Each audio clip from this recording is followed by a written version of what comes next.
Dans la suite Microsoft Office 365, vous avez un lecteur infonuagique, le lecteur OneDrive. Votre lecteur OneDrive est en quelque sorte une clé USB infonuagique. Vous devez comprendre que par défaut, tous les fichiers, tous les dossiers qui y sont présents sont privés. Par contre, OneDrive vous permet de partager soit des dossiers ou encore des fichiers avec d'autres individus. Pour ce faire, vous n'avez qu'à sélectionner le fichier en question et choisir « Partager ». Si vous le désirez, vous pouvez aussi, à la droite du nom du fichier, cliquer sur « Partager » ou encore, dans la colonne « Partage », cliquer sur « Privé ». Dans les trois cas, on vous amènera à la même boîte de dialogue qui est celle-ci.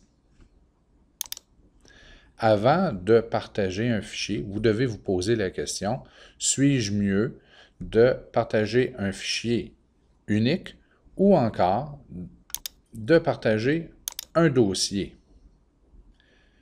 Voici la principale différence entre les deux. Si vous désirez, en tant qu'enseignant-enseignante, partager des fichiers avec vos élèves, oui, vous pouvez le faire à la pièce, mais à chaque fois que vous ajouterez un fichier, vous devrez répéter l'opération.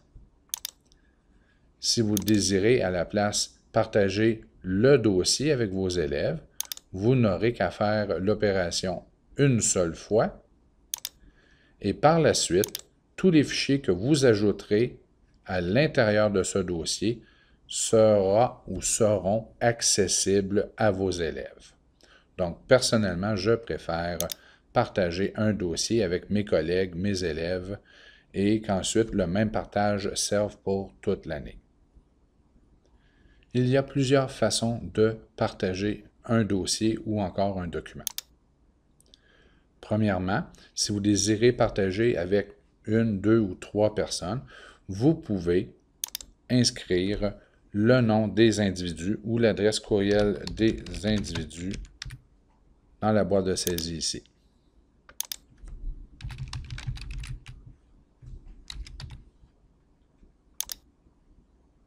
Il s'agit du type de partage le plus sécuritaire puisque vous contrôlez qui peut avoir accès à votre document, à votre dossier. Dans ce cas-ci, seules les personnes qui sont spécifiées ici auront un accès en consultation sur le contenu du fameux dossier.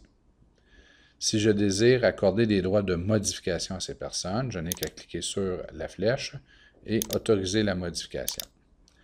Maintenant, seules les personnes spécifiées ici ont accès à modifier le contenu. Il s'agit de la méthode la plus sécuritaire. Par contre, si vous désirez partager avec des dizaines, voire des centaines d'élèves, alors il serait très long, voire impensable, d'entrer le nom de tous les individus.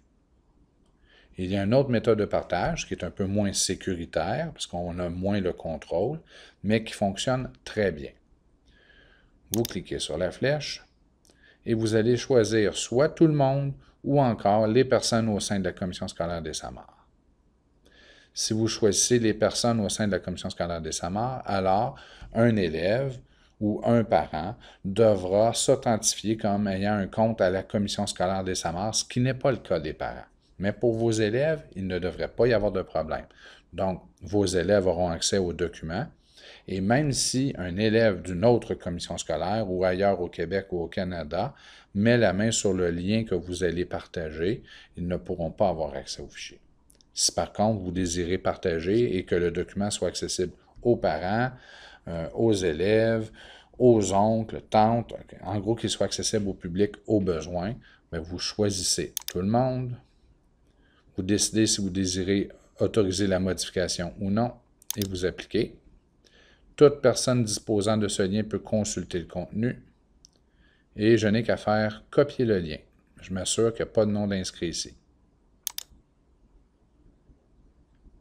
Le système va me donner un lien que je peux copier et inclure dans une boîte à outils d'un portail élève, ajouter à un courriel, ajouter à une présentation. Je n'ai qu'à faire un coller et les gens, en cliquant sur le lien, seront dirigés automatiquement à l'intérieur du dossier et ne pourront pas sortir de mon dossier et aller dans le restant de mon lecteur OneDrive. Donc, deux façons de partager. Première façon, c'est d'inscrire le nom des individus. C'est vraiment sécuritaire. Ensuite, de décider si nous voulons qu'ils puissent consulter ou modifier. Deuxième façon, c'est de choisir tout le monde ou les personnes au sein de la commission scolaire de sa mère, mais généralement, c'est tout le monde. Décider si on autorise la modification et d'obtenir un lien, et on inclut ce lien dans un message. Lorsque vous désirez partager avec des élèves, vous pouvez aussi inscrire un numéro de groupe.